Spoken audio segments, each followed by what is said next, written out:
নমস্কার, আপনাদের সবাইকে স্বাগত।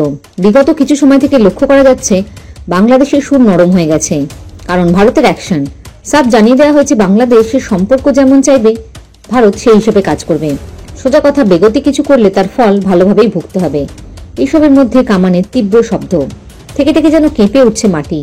লাইন দিয়ে এগিয়ে যাচ্ছে অত্যাধুনিক T-90 ট্যাঙ্ক এবং তার থেকে বেরোনো আগুনের অন্ধকার হয়ে যাচ্ছে আকাশ।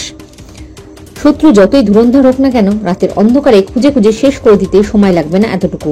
সম্প্রতি বাংলার বুকে দেখা গেল এই ছবি, শত্রুদের ভয় ধরানোর জন্য যথেষ্ট। জানা গিয়েছে ভারতীয় সেনার ত্রিশক্তি কর্পস এই মহড়া চালিয়েছে।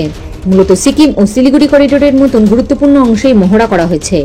এক মাস ধরে শোনা যাচ্ছে গুলি কামানের শব্দ, চলছে লাইভ ফায়ারিং।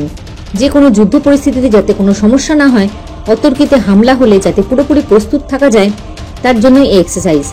ভারত ও প্রতিবেশী দেশগুলির ভৌগোলিক অবস্থানের জন্য উঁচু জায়গা থেকে আক্রমণের সম্ভাবনা বেশি থাকে, তাই বেশি উচ্চতায় যুদ্ধের প্রস্তুতি সবসময় গুরুত্ব পায় ভারতীয় সেনাবাহিনীতে।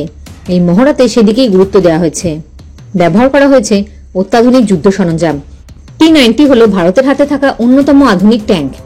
এটি এক জায়গা থেকে অন্য জায়গায় নিয়ে যাওয়া যেমন সহজ, তেমনই শত্রুপক্ষকে নিশানা করা যায় নিমেষে।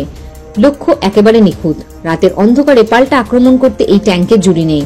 রয়েছে আধুনিক প্রযুক্তির সেন্সর, যে কোনো আবহাওয়ায় এটি কাজ করতে পারে। গত এক মাস ধরে চলেছে এই মহড়া। শুধু ট্যাঙ্কই নয়, দেখা গিয়েছে ড্রোন থেকে শুরু করে আরো অনেক সরঞ্জাম।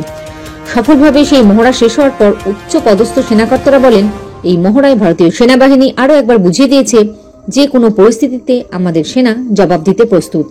জয় হিন্দ, জয় জওয়ান, জয় কিষান।